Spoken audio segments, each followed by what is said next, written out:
Yo, Thought Warriors. What is up? Color is on. It's Ivan Lathan. And it's me, Rachel and Lindsay. Rachel.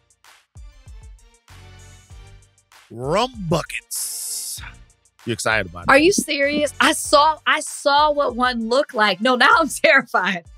I saw what it looked like. I don't know why I wasn't thinking rum in an actual bucket. And when I saw it, it made me nervous. Like, that's a hangover. That will not get us to everyday people the next day. But here's the thing. You don't have to drink that many because we're also going to have apps. Apps and apps. It's only apps. one. What do you mean it's only one? Yeah, you can just drink one of them. You're not going to get a hangover from one of them. I could have multiple rum buckets. I'm not going to lie. You're not going to get a hangover from one rum bucket. It's the sugar. So I don't really drink sugar. Okay. Sugar-free Red Bull. Right. That's what gives you the headache. Okay. It's not, first of all, because this is what I'm talking about when I'm talking about somebody shitting on your parade. This is what I'm talking about. No, Rachel? I'm there. I'm coming.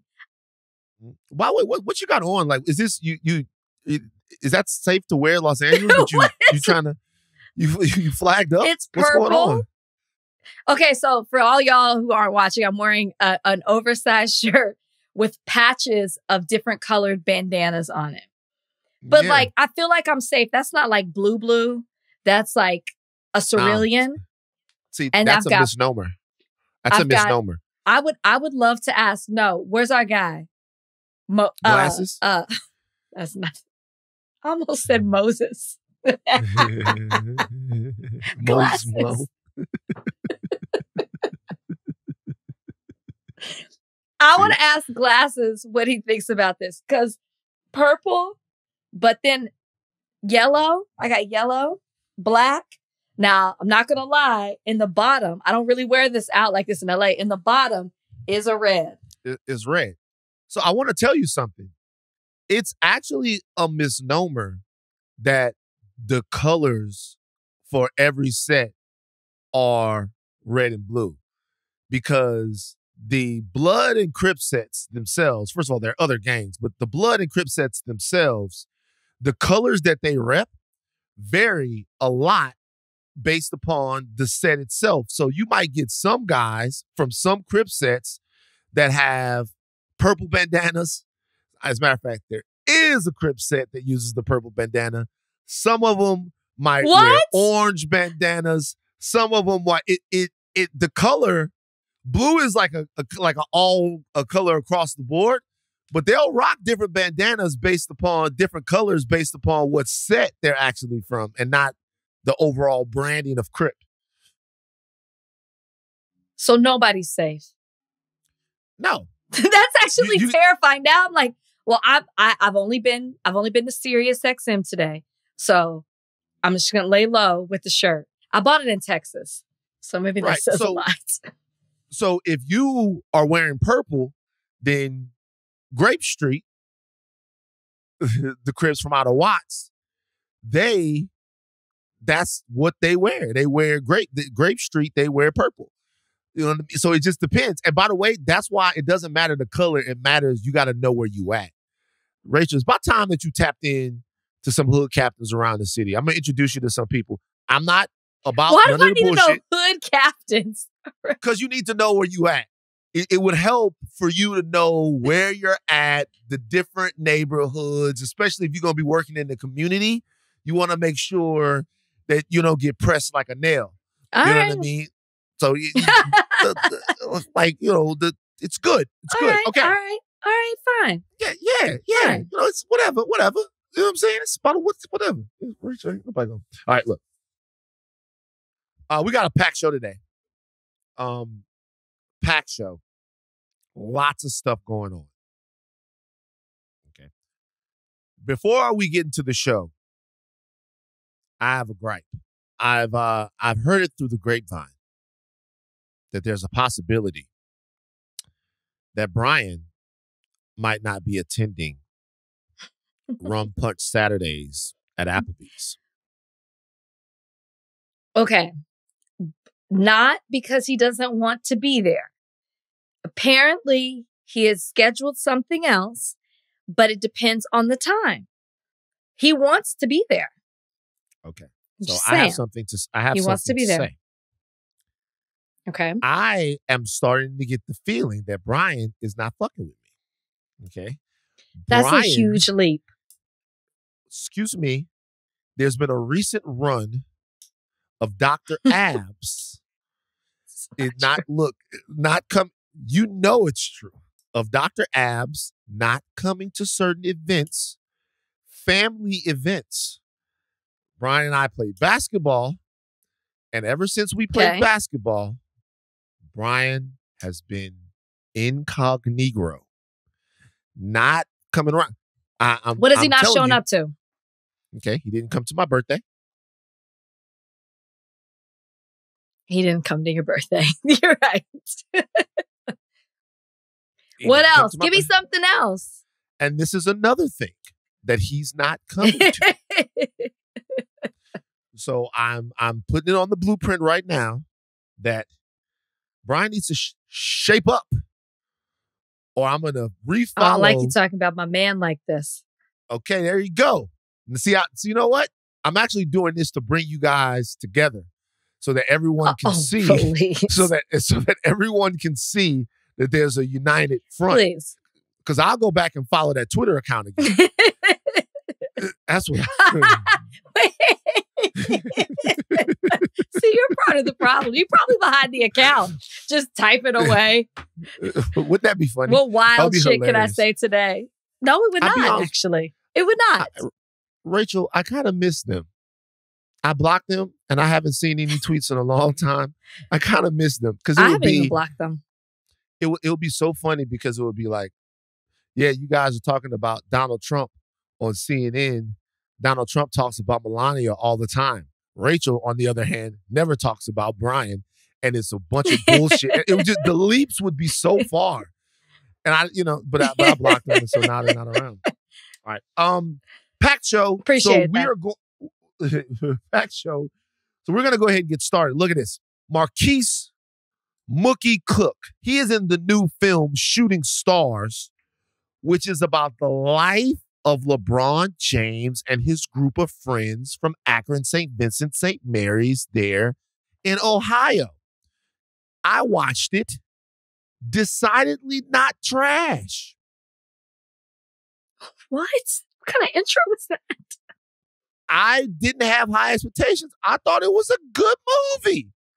You guys should probably watch it. It's one of the better biopics kind of situations that has been made recently. So I'm looking forward to talking to Marquis, but we got a lot of stuff to get into, and we're going to start on the other side of this break. Yeah, we're aware of what's going down in Atlanta. Something big, Cop City, the Stop Cop City movement. We are going to have Melina Abdullah on the podcast next week.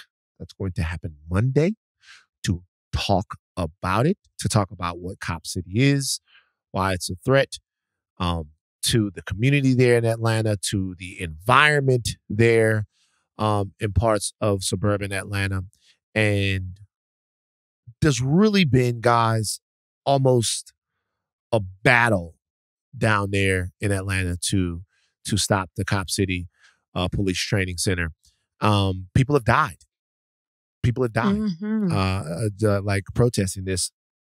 We're going to get into that. The city council in Atlanta just voted to 67% of the vote to move on with it, which has a lot of people talking. So Monday, we're going to talk to Melina Abdullah about that. Before we get into the show, did you hear that Pat Robertson died? I saw that. It's not fun. I'm not laughing because somebody died, but you know how I go. I feel nothing. I'm not taking lightly that somebody lost their life, but it's no lie. If you know even the smallest thing about Pat, he was a terror and a menace. And he terrorized a lot of groups and offended people. He said racist things. He said homophobic things, transphobic, Islamophobic. The list goes, misogynist, the list goes on and on and on. And, you know, say what you want about him. There's no way to separate all of that from who he is, because he spent a lifetime dedicated to perpetuating those type of thoughts on the 700 Club and beyond, and had a whole congregation that took that mindset and put it out in the world. So, you know, a loss is a loss. And yeah, I feel sorry for his family, and I'm not celebrating anybody's death. But to me, what he meant personally, nothing. Yeah. So the interesting thing about Pat Robertson and his ilk, and I know very well that ilk during the 80s when televangelism was at its, in my opinion, height. You know, you had Reagan and the moral majority and the evangelical Christian takeover during that decade, where they were basically like rappers. And what I mean by that is you had competing narratives from all over the place. Now, the march to that crescendo started way before then. It started with guys on the radio way back in the day. But when you get to the 80s, you had Swaggart, Jim Baker, Pat Robertson. I'm missing guys. Billy Graham was still around. You know what I mean? You had just all these different guys competing for it. It's changed a little bit now in terms of, I think with social media and with the internet, everyone has a little bit more autonomy to tailor who they listen to based upon like what they're into. It's not just the guy that's coming on TV. It's I want to hear this, so I can go here. I want to hear this, I can go here. So that makes the religious leaders of today normally a little less aggressive about who they exclude during their messaging, because they're in competition with a lot more people, because anybody that can stream a YouTube can build an online congregation. Back then, the Pat Robertsons and these other guys, they had America really by the throat, because politicians, I mean, this goes back to Jerry Falwell, all of these guys, politicians, listened to these guys. And these gentlemen and their words were not just being spoken to congregations, they were actually both directly and in de facto ways making policy.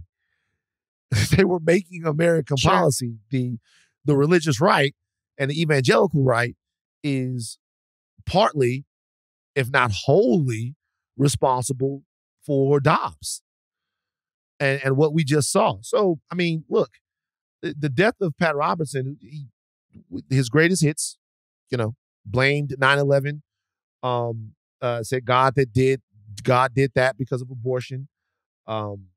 It said that Hurricane Katrina, something that I had people that were close to me that died in it, was God's punishment to America's abortion policy. Talked about Africa, talked about Haiti, said that Haitians sold their souls to the devil in order to free themselves from French slavery. It's a bunch of crazy, crazy shit. And I'll tell you this. I don't want to get religious, but I'll say this. These guys are getting older. As far as the guys that existed in eras gone by of the evangelicals, the rocks of the evangelicals, they're getting older. They're getting on, right? And there's an opportunity that modern Christianity or modern religion, period, isn't taking to make itself an inclusive, palatable instrument of togetherness, hope, joy, and love. And there is an opportunity there to really talk to a lot of people in this country and in this world who don't feel connected, who feel alone, and who don't have direction or guidance or togetherness. The thing that I always loved about being a part of a church home was the togetherness that you felt. Like if it was a really good one, when someone got in trouble, or when the community needed something, or something like that. Like all of that's gone. And there's an opportunity. What do you mean it's gone? To me, the evangelicals have done such a number on the perception of religion and Christianity that a lot of people that might need, even if they don't need their souls saved per se, but they just might need someone to turn to talk to give them the type of ear that you might be able to get from someone who really cared about you. They're scared of it because they look like a bunch of goddamn lunatics, and I'll just be honest with you. And there were always people that played to the fringes, but go ahead. Oh, no, I was saying that I mean, I agree with you as far as the perception's concerned, but I think that coupled with the way it's been politicized and the way the far right has latched onto it and mixed the two together hurts that perception and even more. I wouldn't say that there's not a community. I think that there's still a community there, but I think it's marred by politics. I think it's marred by scandal, Hillsong. And I think that among others, and I think that the people who do have huge platforms like a Joel Osteen don't get involved with any of that. So the community is really it's not as connected, if that makes sense. So when you talk about community, and I don't want to spend too much time on this, but I think it's interesting. When you talk about community. Yeah, I do too. You talk about Joel Osteen. That was a guy that didn't open his church when people were flooded out. That right there, okay? You see stuff like that? People are looking to these to leaders like this not to be perfect. Not to be perfect. No, they have never been perfect. Every guy that I just mentioned fell. A lot of them, it was over that ass. Okay? All of those guys fell. So no one's looking for anyone to be perfect, right? You know what I mean? I am the great grandson of my mom told y'all of preachers, and perfection was far from what those guys did. But they are asking them to be present. Not perfect, but present in the lives of the people that need them. And the worst billboard for Christianity is Kenneth Copeland on a jet or Joel Osteen not opening up his church for people who don't have. So that's the thing when I say the community seems like it's eroding. That happens with fame and all of that stuff. So there's an opportunity to care about people and love people the way that you say that you're supposed to do it. I saw Mike Pence up there last night talking about what he would say to a trans kid. His answer was, I tell him I love you, but you can't be who you are. That don't work. That's not what you can't do that. Then you don't love them. What are you saying? Yeah. Right. You know what I mean? Like, imagine you telling your dad. Imagine the judge telling you, Rachel, I love you as long as you don't do the Bachelorette. Which he probably said. Like, how would you feel? I mean, I wouldn't feel the way I feel now. Let's put it that way. But yeah. You won't love me. Okay. Rachel. Stephen A. Smith. I mean. Our friend of the show, Stephen A. Smith, should we say. We had him on here, had a great conversation with him. He was on Fox News. Hannity, his friend Hannity, who's right more than Black America gives him credit for. And he said that he would rather vote for Chris Christie than any Democrat in the 2024 field, saying that the left's support of President Biden is embarrassing. Donnie, give me the sound. You think he's a cognitive mess? I'm not going to say he's a cognitive. I'm not going there. What I can say to you is that I think there's an abundance of people who could do better. And I hate the fact that in the year 2023 that we have a bunch of liberal candidates out there that think he's the guy. And I'm like, what the hell is wrong with you? For being straightforward, blunt, truthful, and honest. And you can't speak the obvious that Joe Biden's a cognitive mess.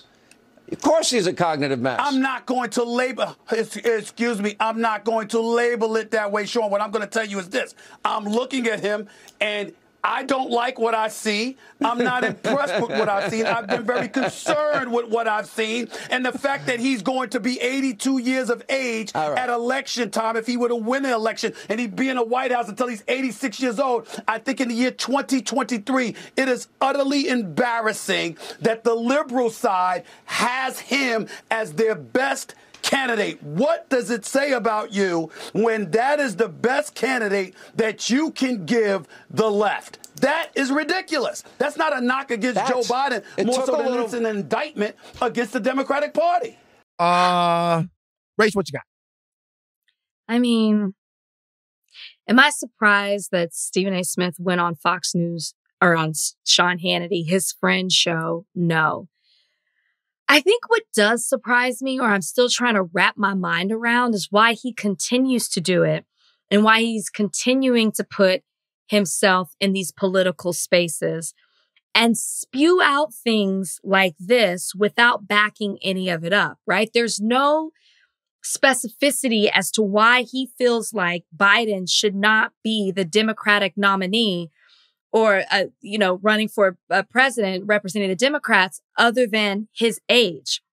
If you didn't know, his voice is recognizable, but if you close your eyes and you were reading this, let's just say that, no voice, no picture, you wouldn't be able to distinguish his thoughts versus a far right person's thoughts. And it's dangerous because Stephen A. Smith isn't explaining why he has an issue with Biden. He's just putting out these talking points that we've seen so many others on the far right do. Why do you have an issue with Biden outside of his age? Why do you believe that Chris Christie is better? What policies are you specifically pointing to that make you say this guy is not who I want representing us? And I think the answer is because he's not well versed in it and he's just saying something to say it. Sean Hannity would not have invited him on this show if he didn't know what Stephen A. Smith's opinions were going to be and that they were also going to be something that aligned with Sean Hannity's.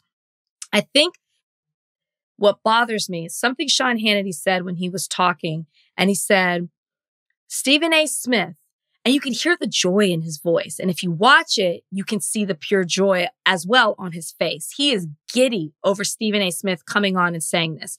He's being used, Stephen A., almost as a puppet, as a mouthpiece for the far right. And it's what Hannity said was that Stephen A. Smith, you're known for being opinionated.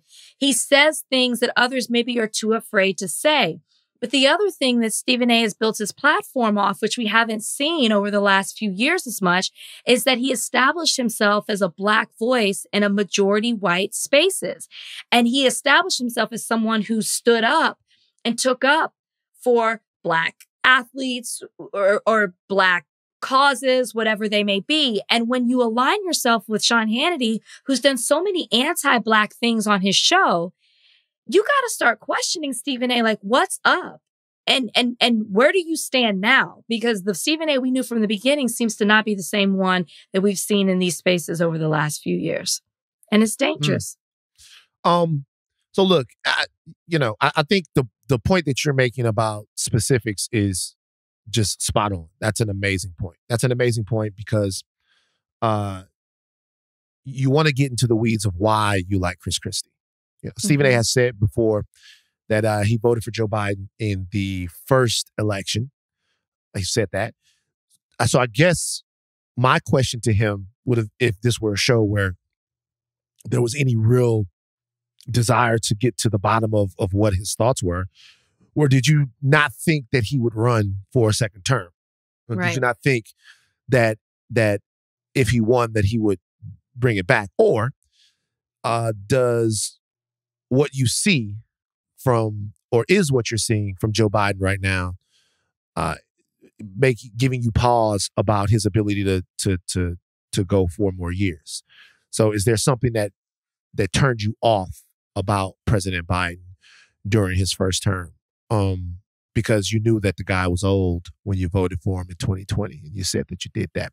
There's a couple of other things here that are interesting. Number one, he's also made sure to denigrate Kamala Harris in this entire. He's also made sure to say, hey, and just to let you know, the person that shares the administration with Joe Biden, she's not ready for prime time yet either. So she's not fit either. Yeah. She hasn't done enough. She's not ready either. And also, I want to make sure that when people say that, they're in the history of America that I can remember, hasn't really been a vice president that was in the term when they were the vice president was president material. There were guys that went on to be president, right? There were guys that ran after, but that was a lot of times after their national profile had been raised by being in an administration. Obviously, you have George W. Bush, you have Richard Nixon, you have guys that have been vice president more in the past that go on to become president, but that's after a national audience has gotten used to them a little bit. You know, to become the president, you have to lay out a plan for America, and then you have to go out and execute that. So saying that she's not ready to be president, she's not any more ready or any less ready than any other vice president in the history of America. Not that I can see. I mean, there might be some guys out there that you can point to. Was Dan Quayle ready to be vice president? Was ready to be president? Was Gerald Ford ready to be president? You know what I mean? Was Al Gore ready to be president? Obviously not, right? Was Joe Biden ready to be president in 2016? You know what I'm saying? Is Pence ready to be president? Was he ready to be president in 2018? So I don't see anything from her that says she's either ready or not ready. She would be the president if something happens to the president. Now, also, I want to make sure that, because I give Joe Biden a lot of shit on here, and, I'm not a Democrat. I'm a liberal, but I'm not a Democrat. But the Biden administration has had some good news lately. The jobs report was an unequivocal win for the Biden administration. 13 million jobs since he took office. That's more jobs in a 28-month span than any president has created in a 4-year term. Now, obviously, people getting back to work from COVID is a part of that. But still, though, the administration is starting to catch a little steam in terms of things that a lot of Americans would care about. Obviously, I have my gripes with Biden and Harris. You should. And I'm going to continue to have those gripes until I see results about the things that I voted for and supported them for. But that jobs report, which wasn't just service sector jobs, was a lot of government jobs, a lot of high-paying jobs in the healthcare industry. That was a big deal for them. And there's a clip, I want everybody to watch it, of Maria Bartiromo on Fox reporting that jobs report. And she was doing it like through the most clenched jaw ever. She's like, "Oh, President Biden is gonna have to take a victory lap." And so, I'm just pointing to that as something that's tangible that would work for most American people, right? Yeah. I'm not holding the water of the Biden administration, and I still have major problems with what's going on. But I would say this to Stephen A. To your point, there doesn't seem to be any intentionality here. And this ain't sports, okay? So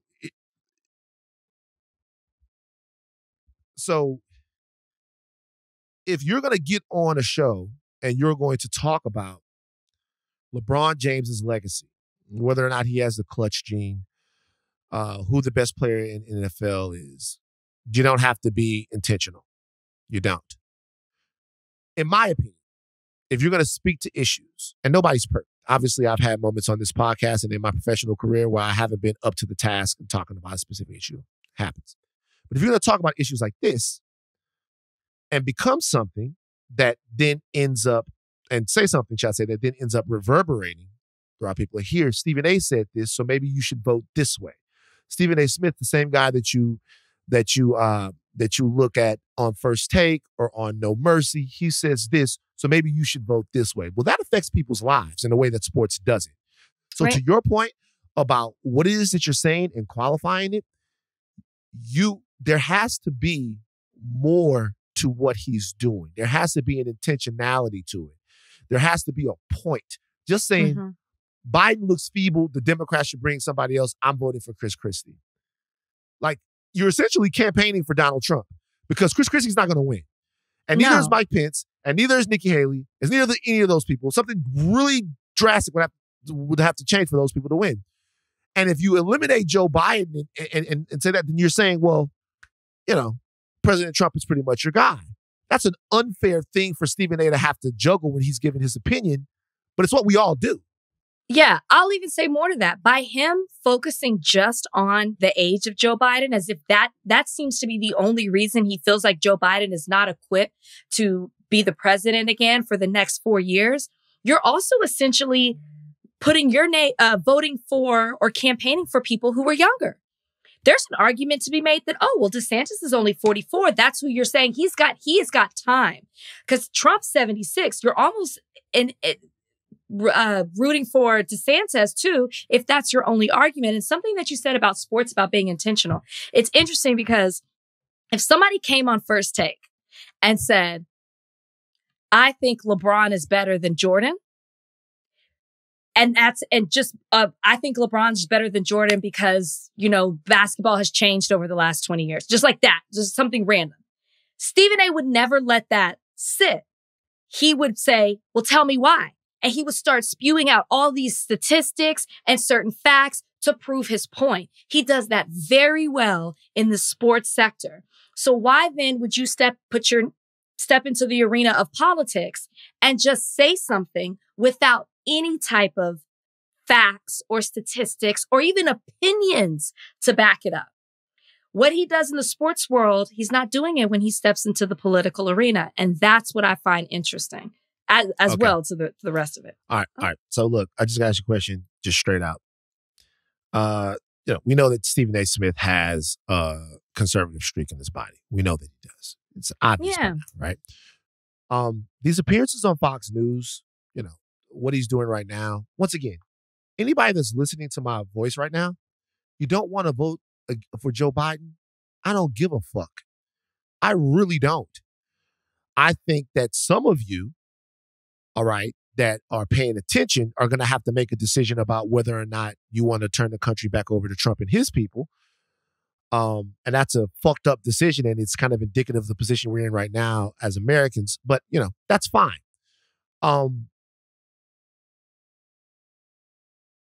Is Stephen A. Smith half-stepping? I'm not going to get into any of the buzzwords that people use. Is Stephen A. Smith, does he want to come out and just say, well, to hell with Joe Biden? Because hasn't he already? I mean, no, because he said Joe Biden is old and I don't understand what's going on with it, right? And he said he wouldn't vote for him. I know. But what I'm saying is, I've heard Stephen A. Smith talk about Donald Trump before, but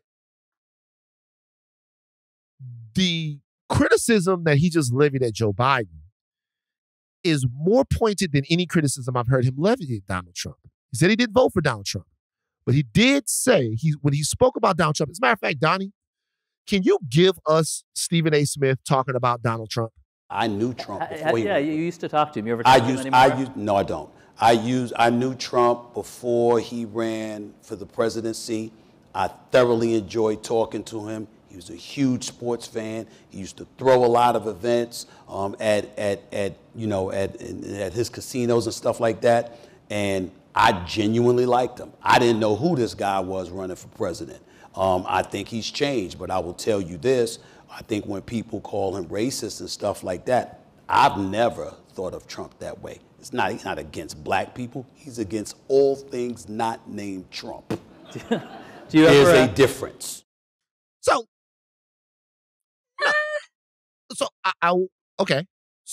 I want you to consider that. Okay. And consider the way things are stated when people state them. Okay. I myself have been accused of this on this podcast, and I have to take responsibility for it. All right. If right now we're talking about, say, Chris Brown, and before I get to my criticism of Chris, whatever that might be, I talk about all the amazing things that he's done, what a great person he's been to me, and all of that stuff. And then I get to, but look, I have to be honest. That's called me couching the criticism of what I am saying about this person. And in that case, even though Stephen A. Smith said that Donald Trump has changed, he didn't use any of those amazing adjectives that he has in his back pocket to describe how he's changed or what he's changed into. He just said he's changed and that he's all about Donald Trump. I personally think that the criticism he leveled against Joe Biden, okay, is way more pointed, twice as pointed as what he just leveled at Donald Trump, who he really spoke glowingly of. And so, Rachel, he did. For the majority of that, he talked about the fact that he liked Trump and all of that stuff. I don't buy this. I don't buy that he's going to vote for Chris Christie. I don't buy that this is coming from a criticism of Joe Biden because of who Joe Biden is now. I think there's affection from Stephen A. Smith to Donald Trump, and that the end game is to weaken Joe Biden. So the only other possible candidate right now that can win shuffles back into the White House. And even if Stephen A. Smith isn't thinking that intentionally in the recesses of his mind, Hannity knows it to be true, which is the reason why he was on that show to say what he just said. Am I crazy? Half crazy. I think I'm not going to go as far to say that he's a Donald Trump supporter. I think that the way that conversation happened in regards to Donald Trump is different from the conversation he was having with Sean Hannity, which required a more pointed answer. I mean, he came on there to bash Joe Biden specifically. That is why Sean Hannity had him, not necessarily in support of Trump, but he came on there to specifically talk bad about Joe Biden. That was his whole purpose for coming, whether he knew it or not. That's why Sean Hannity had him come on there. I'm curious as to how, if asked, okay, Chris Christie doesn't win, doesn't have a fighting chance in the primary, and it's between DeSantis and Trump. You've already stated that you're not voting for Joe Biden. If you're voting in the primary, I mean, he's independent, but whatever. If you're voting in the primary, who would you choose? If you had to choose between the two, who would you choose? And then if it comes down to that, Biden or this person, who would you choose? I'm curious as to see if his answer would be the same. He didn't speak. He did say his personal experience with Trump has been positive, him being before he was the president, which we know that prior to being the president, he did a lot of things that were offensive, even if they weren't publicized to the way that they are now. But I can't say that clip that we just played shows me that he's in support of Trump. It just doesn't. I'm not going to make that leap yet. But I'm not going to put it past him either. If he continues on the track that we've seen thus far, he will vote for Trump. But he may never tell us that. I think he'll say he's not voting before he says he votes for Trump. All right. So some news just broke, and I'm going to throw it into the show right now. Okay, so Kelis has a new man. Rachel, don't look it up. Dang. Kelis has a new man. Okay. I'm going to give you 5 guesses. Oh, he's famous? He's famous. And you can ask me questions. Okay. Love this. You can ask me questions, right? Okay. Let's play 7 questions. You get 7 questions to ask me. That's a lot. Okay. That's a lot. You get 7 questions to ask me to try to guess who Kelis's new man is. Okay. 7 questions. Here we go. And he's famous. He's famous. What is his career? Like, what career is he in? Music, sports, acting? He is an actor, a comedic actor. Is he black or white? He is white. I wasn't expecting that. Mm-hmm. A comedic actor. Is he above 40 or below? He is above 40. Is he more famous as a comedian or an actor? He was never a comedian. He is a comedic actor, from my understanding of his career. How many questions have I? That's 5. Is it 5? I think it was 4. Donnie? I'll give you 4. That's 4. I'll give you 4. Give you one more. Okay. What is one movie that he's been in?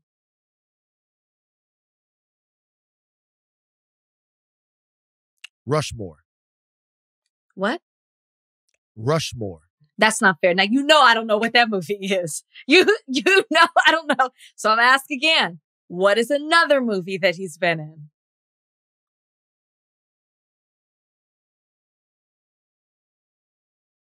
Charlie's Angels. No. No. No. It's Bill Murray. Bill Murray. No.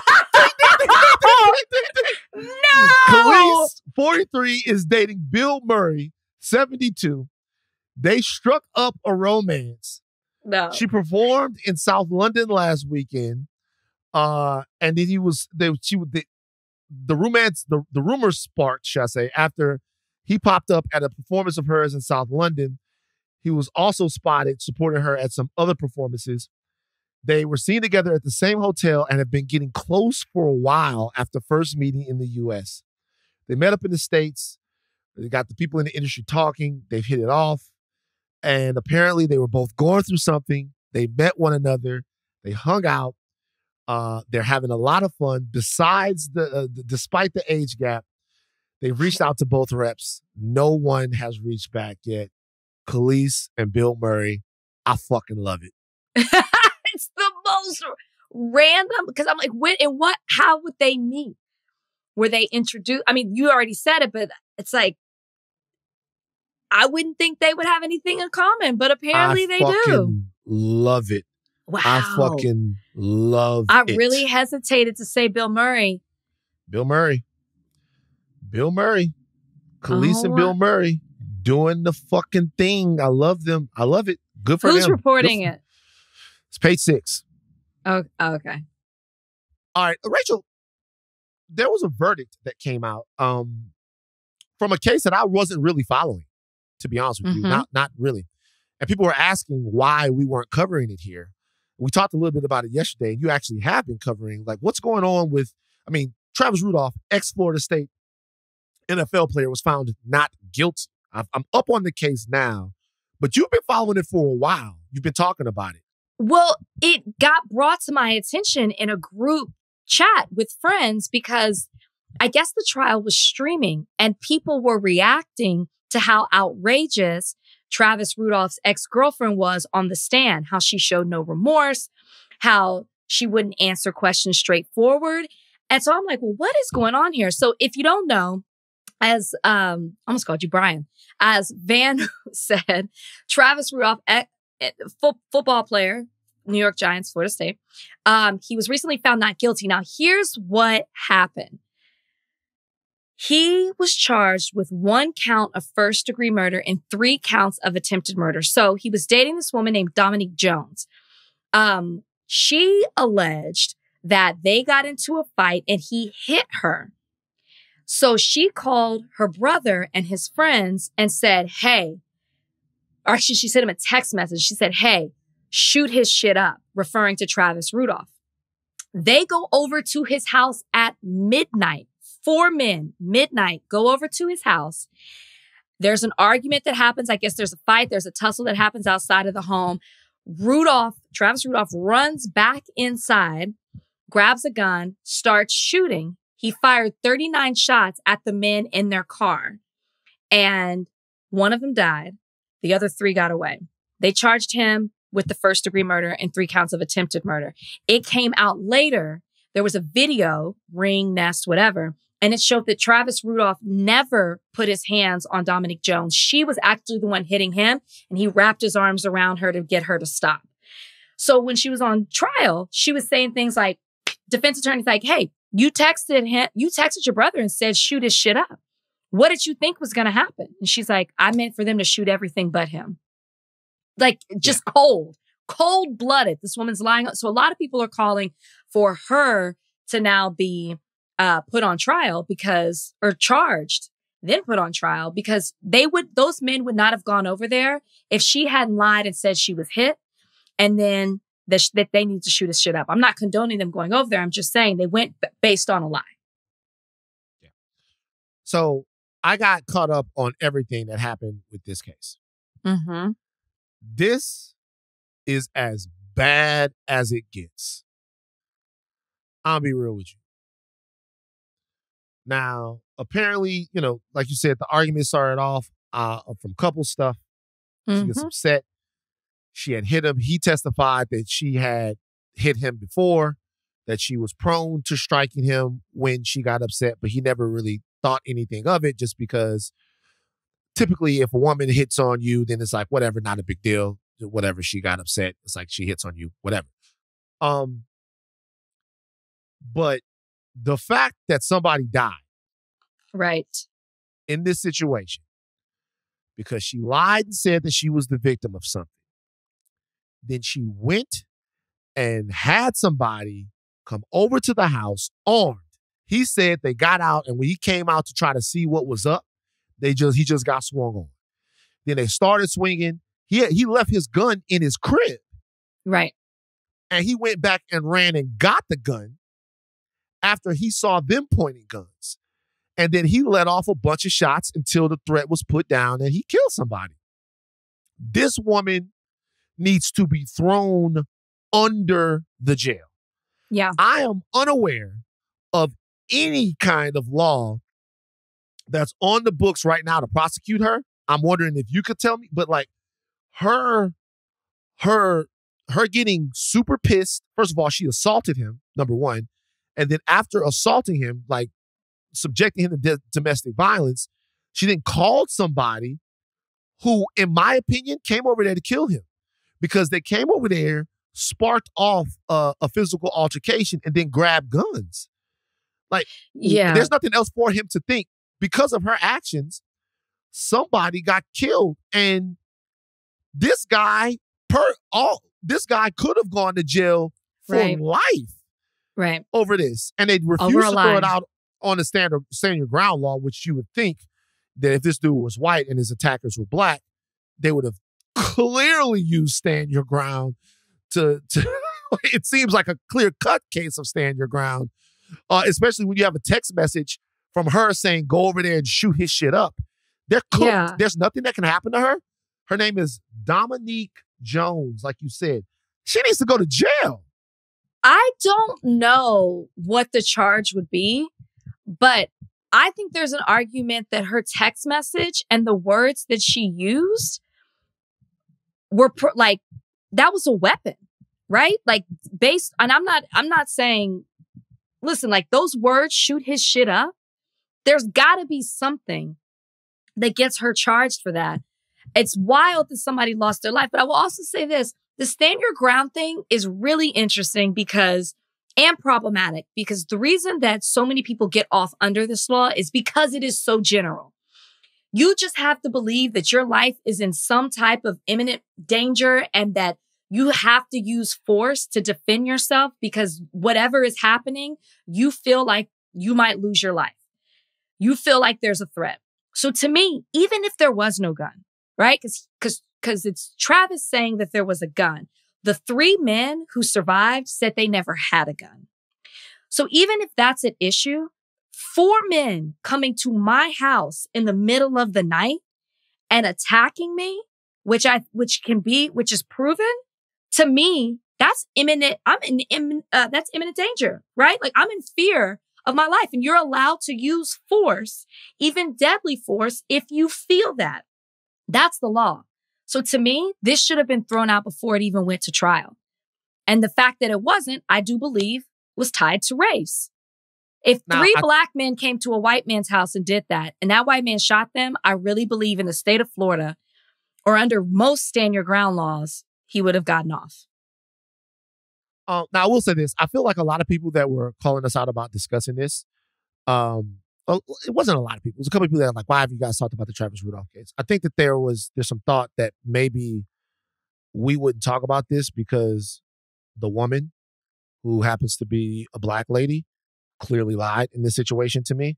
Why wouldn't you talk about that?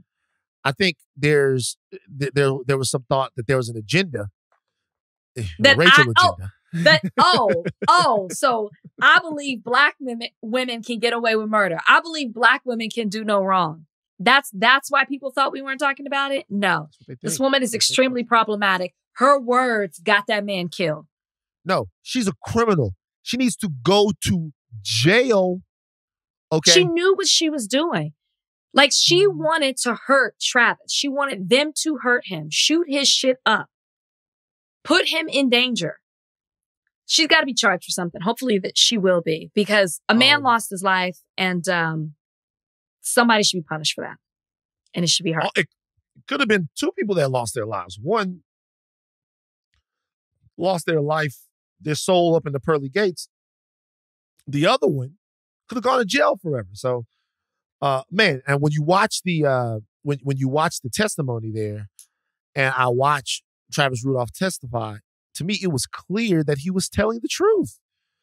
It was clear that he was telling the truth. It didn't look like he was being deceptive to me at all. It wasn't like a Kyle Rittenhouse type of situation. I do want to say this. I want to say that, like, you know, you guys, to me, this situation being what it is, right, is this situation being what it is, okay? And what I mean to say by that is that, and we'll talk about this, using every single case to demonstrate or to talk about or to initiate this man versus woman, particularly black man versus black woman divide that exists, is just not productive or helpful at all. This is a black woman, and I think she's a piece of shit. I really do. Yeah. I really do. But there are all kinds of people that are fucked up individuals. And when we talk about things like abuse, when we talk about things about sexual assault, when I talk about them, I'm talking about things based on not just anecdotal experiences that I have. I use plenty of anecdotal experiences to make arguments on this podcast, right? But when I'm talking about issues that are that serious, I'm talking about them through the lens of what can be statistically observed and what information has been compiled on. And there's never one situation or two situations or even three situations that undo the studies that have gone on to enforce and reinforce the problems that might exist between men and women domestically or in terms of sexual abuse or harassment or anything like that. So there is not ever going to be a time where I'm going to ignore something like this, as putrid and fucked up like this, in support of a narrative for anything. And I've seen people do that on the other side. And how about we deal with the fact that this got before somebody's life was ruined? If you want to say that, excuse me, I'm talking about Travis Rudolph. If you want to use this as an example of your bitches be lying theory, be my guest. But I'm going to be a little bit smarter about things than that. Okay? Right. Glendale, there was a battle in Glendale. 3 people were arrested Tuesday at protests held outside the meeting of the Glendale Unified School District Board, where pro and anti-LGBTQ demonstrators faced off over how schools teach gender and sexuality.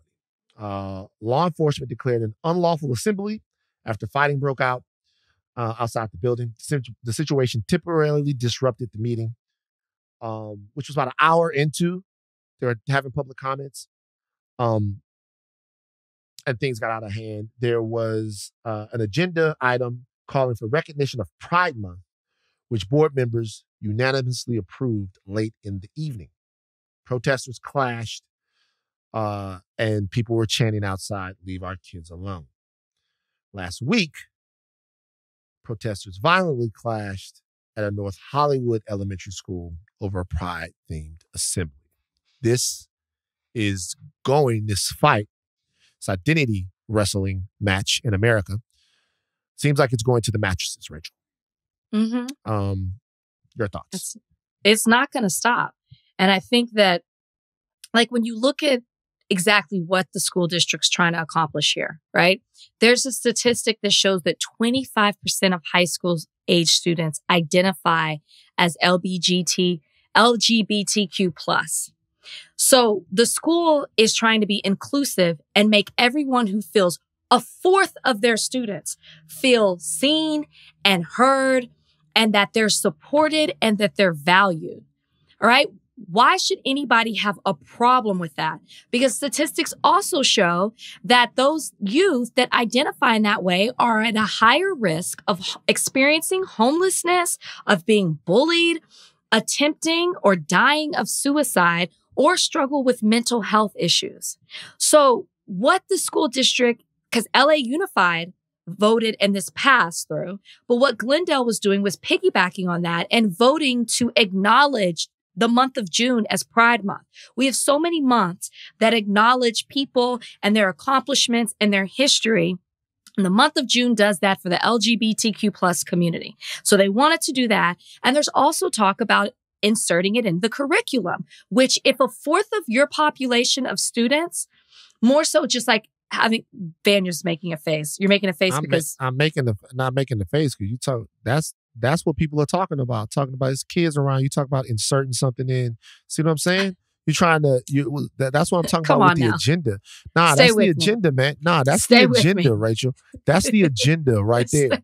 Like we trying to talk about kids in elementary schools and you talking about inserting something into a curriculum. Donnie, what is a curriculum? What's getting inserted? That's the agenda. Stop sexualizing our kids, Rachel. Leave our kids alone, Rachel. You know what? They probably would take issue with what I said and assert the same argument that you just did. But yeah, like the whole basis of this is to feel included. And I cannot imagine being a child and seeing that my school board is trying to step up and support me for who I stand for who I am, how I identify. And then to look and see people beating the shit out of each other, fighting against you just for being you. I can't even imagine what that does to a child mentally. And the fact that the police chief came out and said that it was a problem on both sides is even more problematic to me. Police chief in Glendale. This isn't a both sides thing. They're very fine people on both sides. Those people that came, those Proud Boys that came, they came to antagonize and to fight. That is not what the people who were peacefully there to support this initiative were doing. They were attacked. I have news for Americans. I have news for you guys. Your kids are gay. They're gay. Yeah. Okay. Now, not all of them are gay, but some of them are gay. And you can fight about it all you want. You can stop people from talking about it all you want. Nothing is going to change the fact that there are gay and trans children in America. Nothing. Mm-hmm. Not one thing. Now, you can change whether or not they feel comfortable being who they are. You can do that.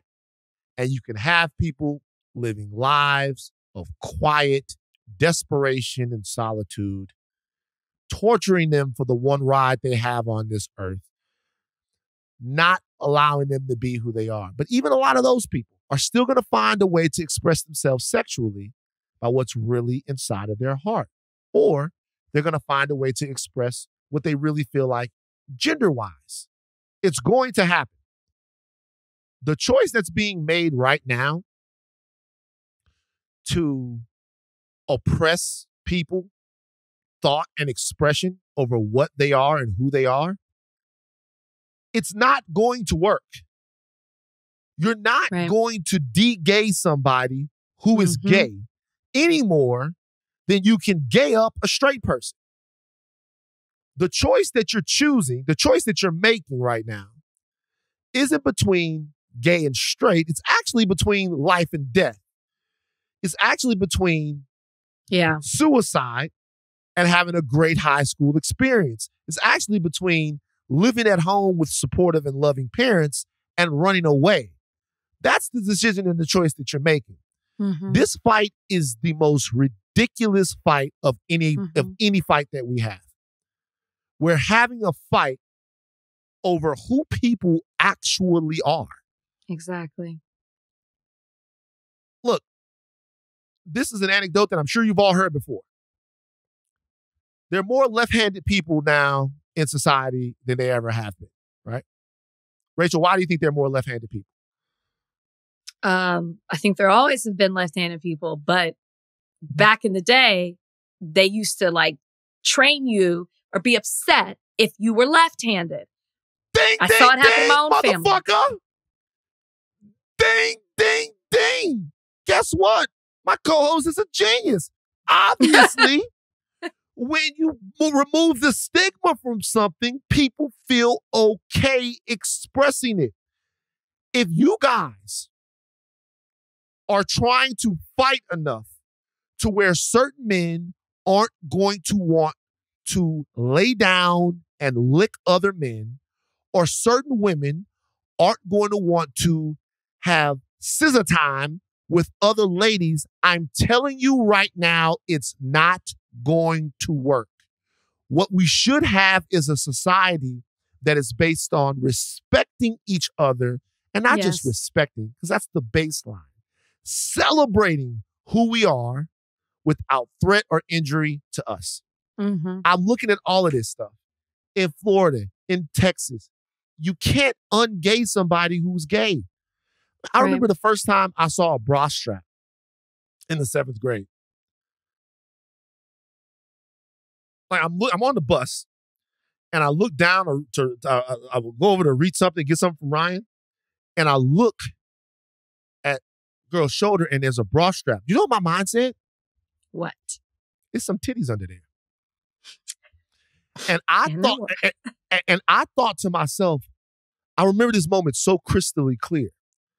I thought to myself, damn, she's got breasts.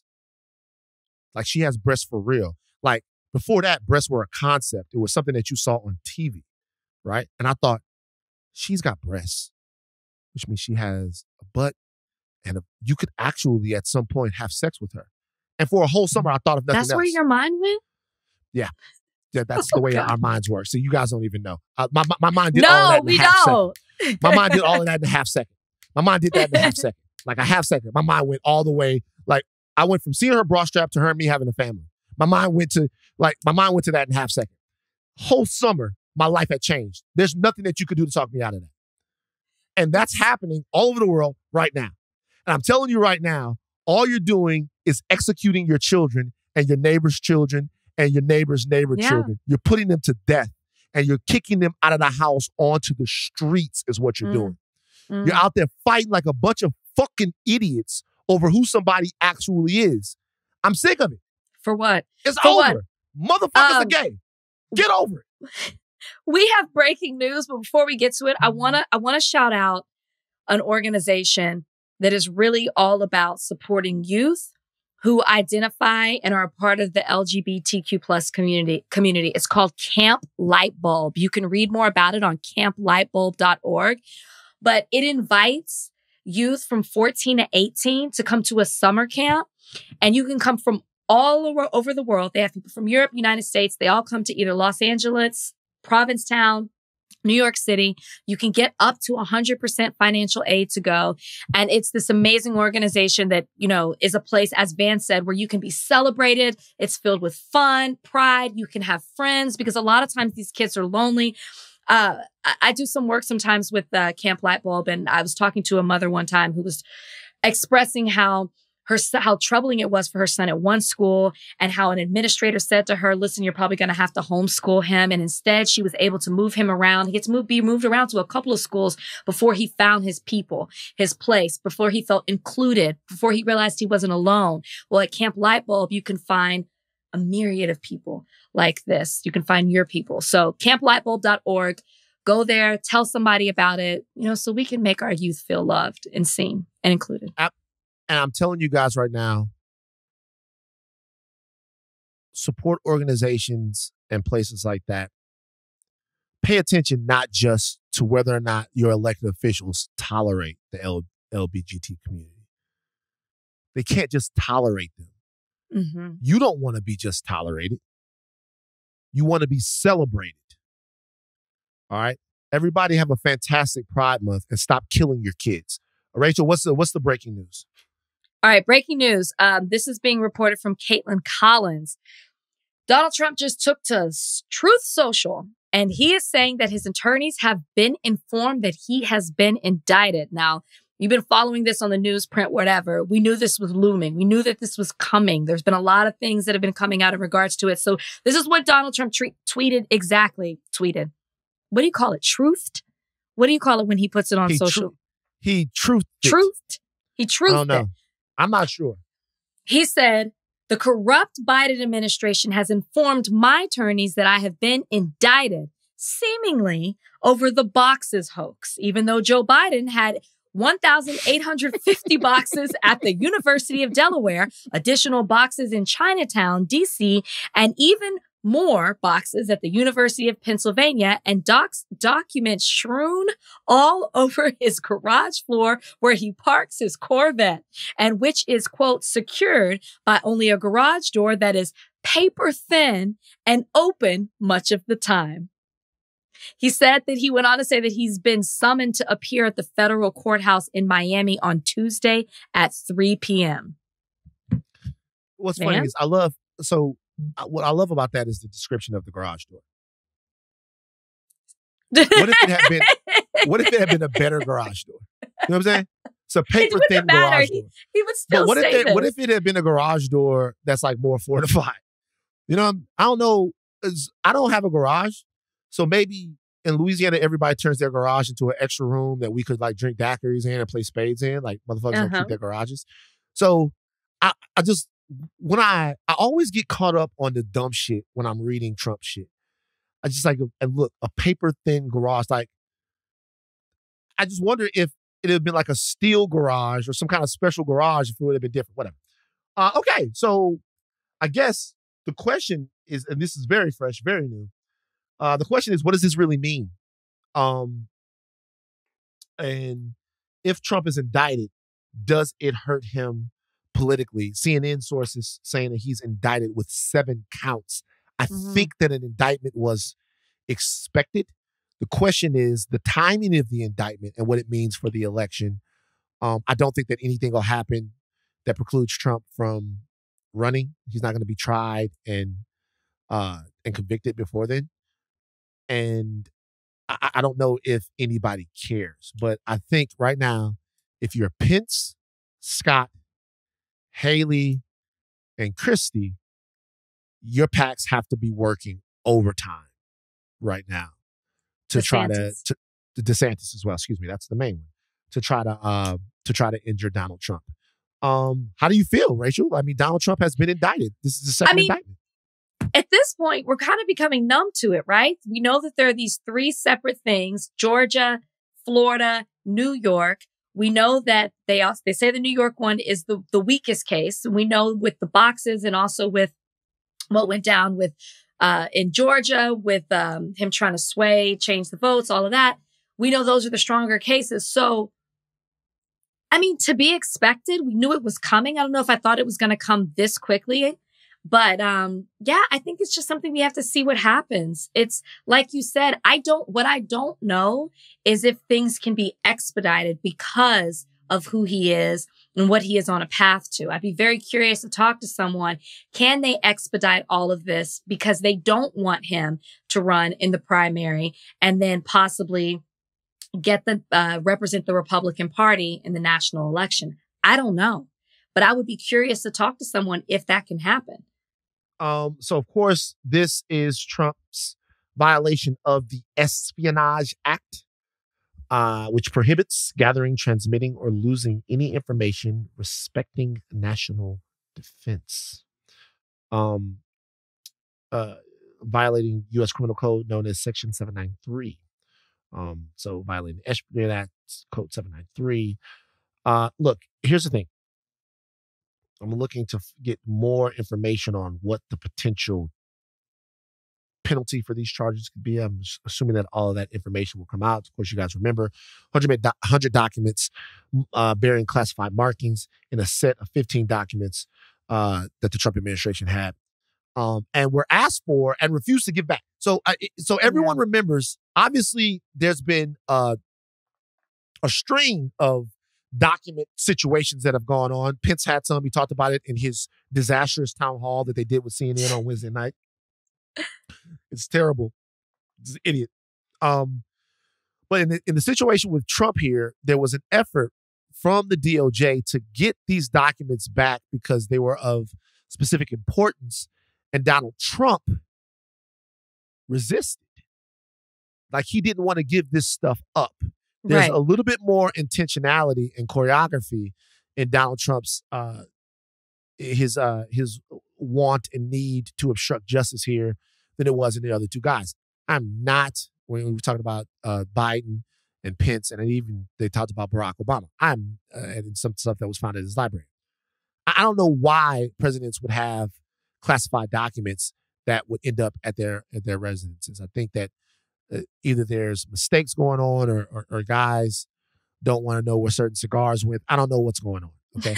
but what I would say is that in this particular case, there is a set of facts that point to Trump and his people acting criminally in this instance, knowing that the government wanted specific things from them, and them ducking and dodging to not try to give those things back.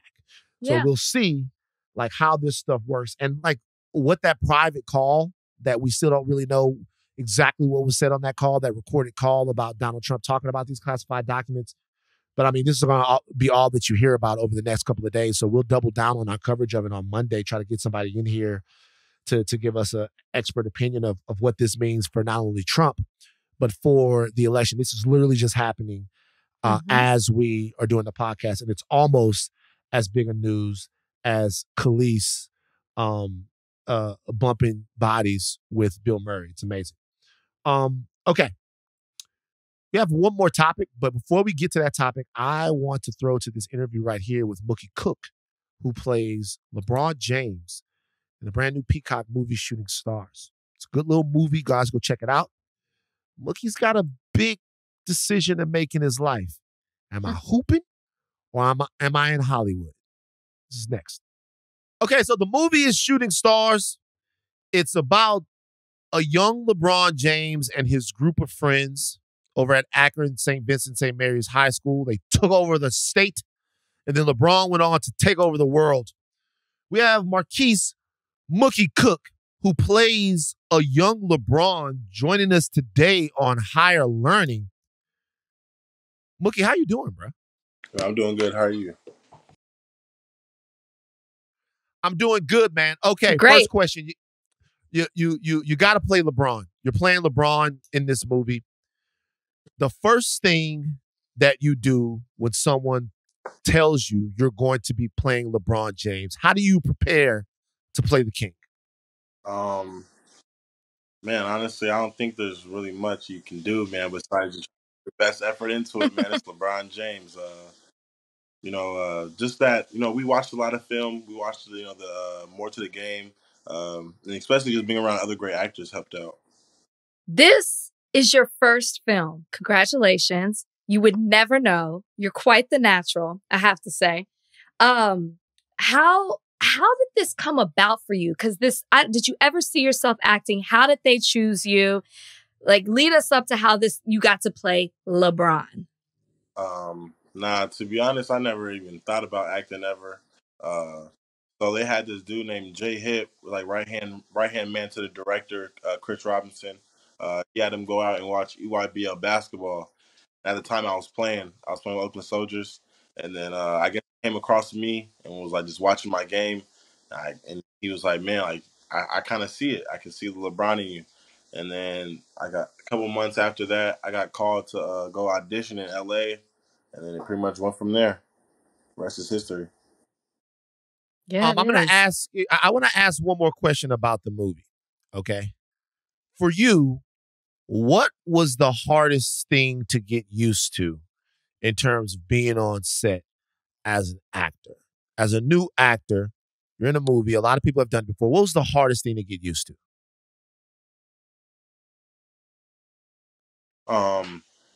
Definitely was just, staying into character. You know what I mean? A lot of times, I was just wanting to, I had to remember, like, I got to always just stay in the character because that helps, just fill in the scenes and it looks more authentic. Um, that was definitely the biggest thing. And probably not getting stuck in line reads. I had multiple times of just getting stuck in line reads, honestly, just saying it the same way. Uh, Chris Robinson is great acting director, man, great director overall, man. And he definitely, like, helped me out with just my acting, like, truthfully. Like, he helped me with lines and make it sound more natural and stuff like that. I gotta tell you, I wasn't familiar with like LeBron James and his friends growing up. Like we hear about like Maverick Carter and the Rich Paul, but I wasn't familiar with this friend group at all until I watched this movie. So I found it really interesting for you playing LeBron.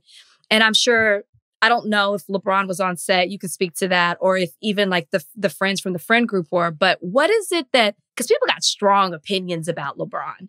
What is it that you learned about LeBron that maybe you didn't know as you were stepping into this role? Definitely was. I learned, he had to grow up at a young age. But I feel like that helped him mold him to who he is now. You can see that he's real independent, and he just has a very mature mindset at a young age. Because not a lot of shit. Probably myself, like having all that clout, having all that publicity at such a young age, and also still having a single mother. You know what I mean? Still having to, honestly pave your own way. And you see, like, he's done it to the full extent, like, and has surpassed what other people think that he was going to do. Um, and I think that overall, you need a support group, and you see that in the movie. You know what I mean? He has a brotherhood. He has people that's going to hold him accountable, regardless of what the highs and the lows. They're going to hold him accountable, and they always viewed him as just LeBron. They didn't let all that other outside noise get into their circle. And when you see that, when they did, it caused conflict. But you see that if they truly loved each other, they learned from it and they got over all that. You know what I mean? They started to see that we all have our own lanes, we all have our own different things, and they grew from that. Mm-hmm. So Mookie, I gotta ask you something, bro. You're a hooper. Gosh. Okay. you're headed to Oregon. Yes. You're headed to Oregon. Ranked number 4 overall player by 247. So this is not a hooper. This is an elite hooper. Okay. Headed over to the Pac-12. I don't know if you heard, but LeBron James Jr. is headed to USC. You guys are going to be conference rivals. What are the chances that it's Oregon versus SC, is you against Bronny, and you look over at him and be like, yo, man, I'm your dad.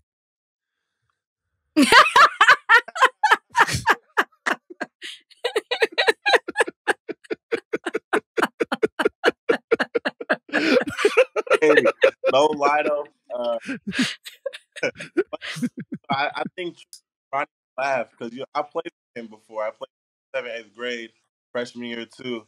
So I think he would truthfully just laugh. Like that wouldn't even bother me. We just start laughing because we already know. But before all this, that's funny. That's funny. Let me ask you this: since we're talking basketball, you're from Portland, right? Yes, ma'am. Okay. Oh, ma'am. You're from Portland. When you go to the NBA, we're speaking all that into existence. Would you rather play on a team with Damian Lillard or LeBron James? Dang, why you put me in this position, man? You gonna rep the hometown or what? What's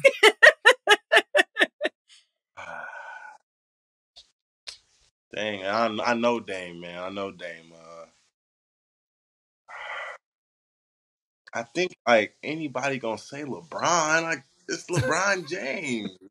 Like what? He gonna set me up for lobs, he gonna set threes. I just gotta sit in the corner and wait for the ball to come to me, man. Like yeah. So let me ask you this. You have now a legitimate movie career, bro. That's like really exciting, man. You have a legitimate movie career. You know, I'm familiar with this story because there was a documentary that came out on these guys. I feel like it was like 11 or 12 years ago. And so I watched that, and it was a amazing doc. I feel like the story of LeBron and his friends growing up is a great story, which is why it keeps getting told. But for you personally, now, Marquis Cook, you're basically now a movie star. And you're also this very legit basketball prospect. Do you want to do more acting? Do you see yourself acting while you're pursuing your basketball future? And is there ever a time that you think you might have to choose between the two?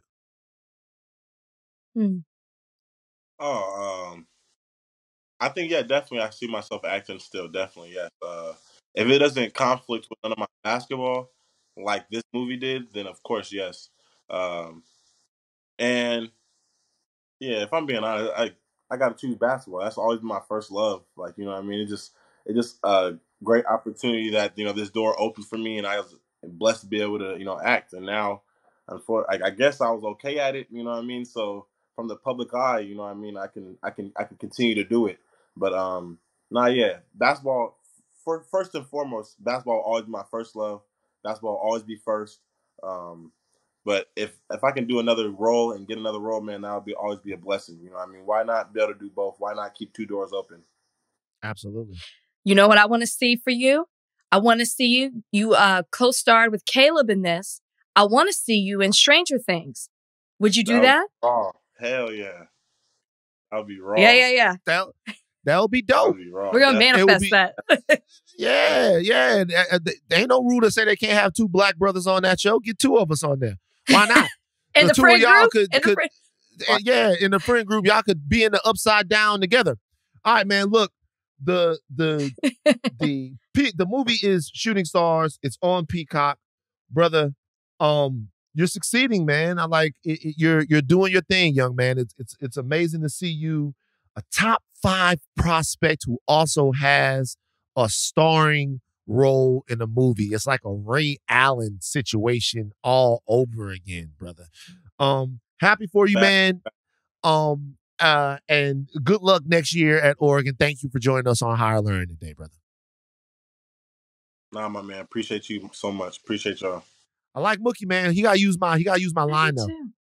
He is gonna use it. He loves it. Yeah. Just grow up to boom, bang on him. That's funny. I'm your father, bro. I'm your dad. You know what I mean? And it kind of that's funny. True in a way. All right. So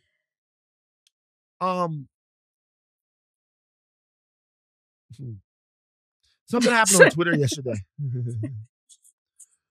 And it involves a basketball player down there, my neck of the woods. I'm from Baton Rouge, but the state reps the Pelicans hard. It's a whole new generation of Pelicans fans. When I was coming up, people had to pick other teams because we had no team. But now, all of my nephews, my nieces, everybody down there, Pelicans fans. Mm-hmm. Franchise player is Zion Williamson. It's exciting. Jumps real high. Very physical player. He's physical. Get to the basket, finish. When he's on the court, he's one of the best. But he hasn't been on the court as of late. Where Zion has apparently been is in the bedroom.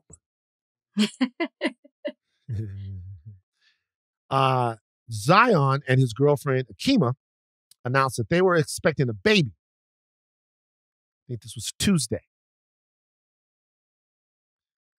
And no sooner did this happen, did adult film star Mariah Mills go on a tweet storm alleging that she had a relationship with Zion Williamson and that she was shocked and appalled, blindsided by the gender reveal that Zion posted on his social medias. She tweeted the following things. Donnie, Me and Rachel are going to trade off reading the tweets that Mariah Mills posted to Zion Williamson. And I want you to lay some dramatic music under this. Okay? I'm going to start. Such a kick out of this. Number 1. Better pray I'm not pregnant too, because I'm definitely late. I feel like Zion you need Williamson. I feel like you need to put more into that. You need it a little bit more because she's upset. She's mad. She's mad? Okay. She's been messing with Zion, thinking she's the only woman in his life. And not only is she not, there's a baby too. She's upset. Oh, hold on. Okay, cool. Better pray I'm not pregnant too, because I'm definitely late, Zion Williamson.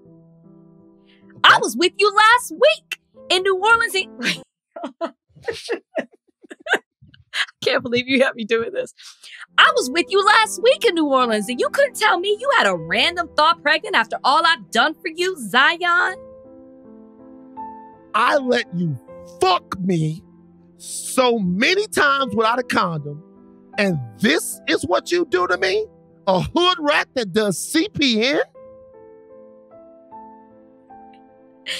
You put my life in danger fucking all these hoes raw. 5 is wild, man. I'll continue. I'll do 5 it. 5 is wild. 5 is wild. Rachel, you got to read 5. Okay. 5 is wild. I'll read 5. I let you spit in my mouth last week when we fucked. You could have told me you had another whore pregnant. How is that going to work with us both moving to New Orleans? You think I wouldn't have found out, Zion? All right, so look. Jokes. Obviously, it's a ridiculous situation. By the way, to let you know, Mariah Mills was on Ghetto Gaggers. I was not familiar with Mariah Mills until this moment. I knew who she was. Damn. So, look, okay. So, off of this one thing, all of these people started having conversations. Is Zion being irresponsible? She leaked text messages or Snapchat messages with Zion. She did. With Zion saying that he was going to pay her monthly to have her come to New Orleans and all of that stuff. Listen, I am in no place to criticize or chastise Zion Williamson. I've been caught up before. It's happened. And you try to do better and you try to learn. If there is a lesson from this situation, Rachel, what is that lesson? I'm asking you, the pristine princess. No, that's not me. the princess of Oak Cliff. If there's anything beyond jokes that we can take from the Zion Williams situation, because I really tried to look for some higher learning message that we can glean from it. What is that message? I mean, I guess the message is for Zion. You got to be loyal and faithful, or else you're going to see yourself caught up in a situation. You got these 2 women, well, not 2 women, because the other one isn't saying anything like this, but you have this woman putting all your business out there, fighting publicly with you. And then at the same time, you're trying to prepare to bring a child into this world, a daughter at that, I believe. So I guess the lesson here is you got to be loyal and faithful and treat women with respect, because you can't be playing with women and their emotions, because this is the kind of thing that happens. And I don't know the ins and outs of Mariah's relationship with Zion, but obviously she's hurt. What do you think that there's a chance here that Zion thought that because he was paying her, then because he intimates that he was paying her, that their business arrangement meant that there wasn't as much of an emotional connection. Like if you, so this is what I'm thinking. If you're paying somebody X amount of thousands of dollars per month to be a companion of yours, would you think that they would get mad if you popped up and you had a girlfriend or something like that? If you're essentially paying her as a sex worker for her company? I guess that's the question. Well, do you think there's any chance? It depends. Was he, because like, I know girls who get paid to go, you know, either hang out or be someone's company, but it's not necessarily, I didn't see the messages. Rachel, that were put out there. Let's talk about your crew. You know. No, I didn't say they were my crew. I said I know. But hey, don't shame sex workers. But the payment isn't all. The payment wasn't that they were sex workers. The payment was more of like, and that's what I don't know. Was he giving her like, was he paying for flights and hotel, or the fact that, you know, like she had to take off the job and was maybe like, here's some money while you're doing that? Because I think that's totally different. Of like, hey, I want you to spend time with me. Oh, I gotta work. That's okay. Like, I'm gonna take care of you. I just want to see you and spend time with you. I want your company. There's an emotional tie to that, as opposed to like, you know what it is, you know, June 9th, I need you to meet me here. So it says this. I'll pay you for your services. It says, when you move, how much do you expect me to pay you a month? But I'm super excited. Because he, like, I want you to fly. I want to fly you wherever I'm at for 4 days. You sexy as fuck. He said, when you move, how much do you expect me to pay you? I want to, per month, I want you to have you around. And he was like, love you in these jeans. And I'm going to FaceTime you in a little bit so we can talk about you moving. He wanted to move her. And then he wanted to pay her. He said he was going to pay her per month. Like, how much would I have to pay you a month? So I'm asking. I could take that either way. Because if she's uprooting her life to be with him, she might be losing money. So it's like, well, I'm going to give you an allowance, which guys do that for women that are their significant others, right? I'm going to give you money because you're uprooting your whole life to be here with me. I can see it both ways. But he was moving her. So, I mean, I would expect some money as well. Sounds like he was giving her an allowance. You would expect money to move?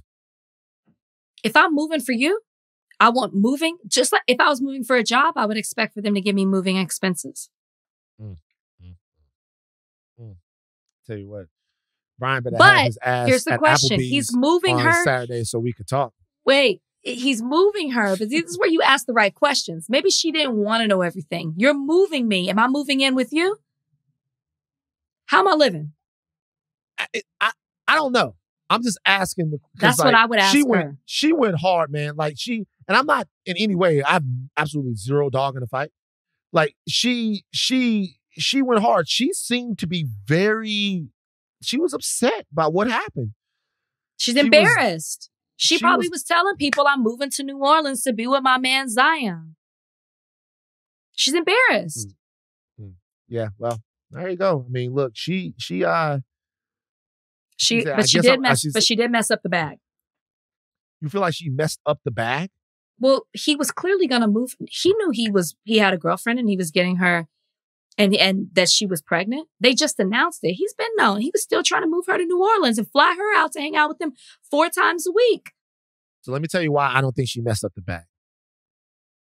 Because there's something that everybody has to remember. And I was on Real Ones with Logan Murdoch a little earlier and I talked about this. Fame used to be the currency. Proximity to fame used to be the currency. It used to be a time where if you were famous, people being around you, that was their payment. I'm sure there was money that changed hands. NBA players did not just start liking adult film stars.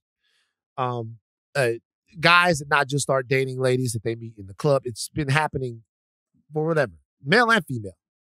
You know what I mean? But now, though, Mariah Mills is famous to a lot of people that she wasn't famous to before.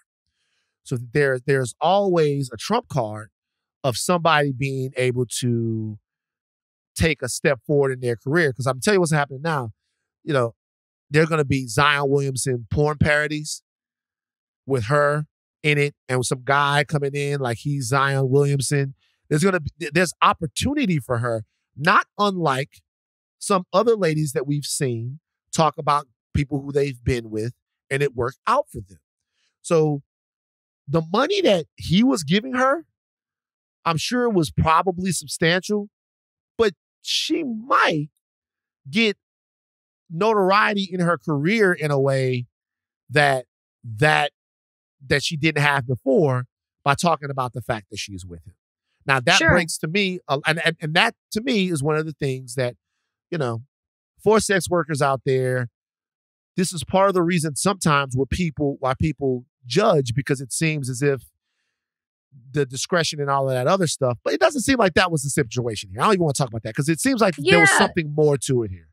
And that might not be what she wants. Maybe she wanted the relationship and to have that one-on-one, partnership with someone, as opposed to like now being able to going back to what she was doing. Maybe she wanted to do something else. So I don't know. Right. Okay. Mailbag. Mailbag time. Time to read your letters and then we'll reply to them. Oh, it's mailbag time. Write us with your queries and we'll chime in. All right. First question comes from Princess Tiff 84. What's the first or most memorable time that you cried from happiness? Oh, God. I don't know. Cried from happiness. Oh. I'm sure I have. I just can't remember crying for joy. I don't think I've ever cried from joy before. I've been like moved. One time Bozeman was feeling sick, and for a couple of days he was down, and then I was worried about him, and then Kalika was walking him and he saw me and he turned around and he ran towards me, and I'm like, oh, he's feeling better, because I was really worried. And that made me all emotional, but I didn't cry. I don't know if I've ever cried from joy before. Maybe that's still yet to come. Maybe that's a threshold I haven't crossed in my life yet. Thank you for Princess Tiff 84 for reminding me that I have a joyless existence. I appreciate you. I can't think of one either. I wonder how many people, Donnie, have you cried for joy? Ashleigh? I know I have, but I can't think of it either. Like if I'm the crying from sadness, like that's more burned into my memory than the happiness for some reason. Like because you're a human being. Human beings pro-evolutionary to sort of prioritize things that went wrong than things that have gone right. Ashleigh, what were you going to say? Have you cried from joy before? I have. I do it more often than I'd like to admit. I'm not going to lie. Don't roll your eyes. That's beautiful, Ashleigh. I'm He's an jealous. emotional person. It's not I'm that sorry. She's jealous. It's like somebody that stays high. Of course she's happy all the time. All she does is smoke dope. It's a dope Smoke smoker. the dope. Smoke your dope. Smoking the dope. No. That's No, amazing. man. That's amazing. So you cry when you're happy a lot. Yeah, I do it. I just watched a video recently and this guy was on stage, he was performing and he was having like a questionnaire of people just coming ask him questions after he performed. This girl comes up and says like, she remembers him when she was a baby. Well, remembers him. Her mom would tell her stories and she had like this heart deficiency when she was a child and they had no money to help her. And this guy read about it in the paper and went to visit her at her hospital and gave him all the money to save her life. And so she went to him 25 years later to be like, you saved my life. Doesn't count. And I thought that was so sweet. It doesn't count. No, Doesn't count. you're crying at a sweet moment. Yeah, you're crying. Yeah, it made me happy. No. Doesn't No, count? joy. No, that's not crying No, with see, joy. that's Joy? See, I knew you was on some bullshit. That cry, I have seen things and been moved to tears. But I don't think that counts. I don't think that counts as crying because you're happy. I've seen I'm happy for the girl. Like, I've I'm seen going to give you an for- example of somebody crying for joy. Okay. We all remember that moment. in Why Did I Get Married? When Jill Scott comes back and she's with her girls and she left her other husband and she's got a new man. And that was a real cry. They came back out later and said that was real. She was really like, it was a moment. So she's with Janet and Tasha and all the people, and she's just crying because she's so happy. It's like she's talking about what's been done in life. She's like, ooh. And everybody remembers that moment. That is somebody crying for joy. Okay. Well, if you cried watching that moment, Ashleigh, which is what you're talking about, that's not the same thing. First of all, not everyone Sorry, remembers the moment, but I'll tell you, I'll tell you this, that an easier one, Ashleigh, is just like crying when you win the Super Bowl or when you win an Oscar. All right. That's so easy. It. That's you. Rachel went to Why Did I Get Married? And I'm like, everybody knows that from Why Did I Get Married? It's an easy example. Moment. Just crying. Oh, I did. I cried when we won the Oscar. That's what I just said. You did that. I did. Yeah. I could.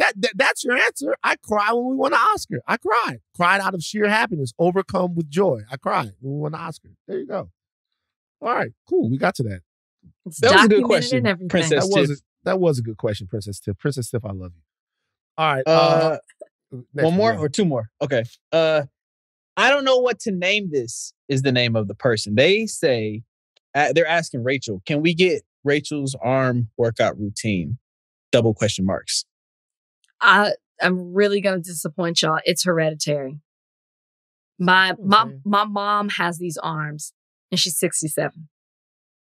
Like it's hereditary. I do work out my arms occasionally. What about my arms, baby? I do have a natural. My arms are coming into the chat, baby. I have a natural. Well, I don't have muscle, but I have a natural, yeah. Sorry. So you but you I have do to do yoga. But it's getting a little sloppy right now. So typically my go-to is yoga. I'm getting a little soft. I'm soft right now. Yoga has been great because I wasn't able to do push-ups before I started doing yoga. Yoga helped me be able to do push-ups. So yoga, I do free weights, too as well. And this week I just started solid core, which was amazing. It was a full body workout on a mega reformer. And it's abs, arms, legs. I mean, you can take a class that's specific. I did the beginner class, but it was amazing. So I'm going to go back and do that. So yes, most of it is hereditary, but I do things to maintain. Okay. Thank you. Yeah. Rachel and Kalika come from the tribe of, we were born this way. And it's tough. It's tough. It's tough for us living over here in Smegalitude City. It's tough. All right. That's it. That's enough. That's a lot of podcasts for you guys. Thank you to Mookie Cook for coming on to the show. Thank you for all of the fuckery that's massive. We even get to they waive CP3, Live Golf, and the PGA Tour merge. I didn't even see that they waived CP3. Well, they told them that they were going to waive him, but now they might sign him back, whatever. Lionel Messi came to the MLS. Oh, yeah. That golf thing, though, really has people riled up. The golf thing is so interesting. It's so interesting. And I have a take about the Saudis and the WNBA that I'm going to get off on Monday. Jamel Hill, if you're listening to me, I told you I would get this take off today. We ran out of time. Monday, I'm going to talk about the Saudis and the WNBA. Don't miss it. All right. Take your thinking caps off, but do not stop learning. I am Van Lathan Jr. And I am Rachel Lindsay. Bye, guys.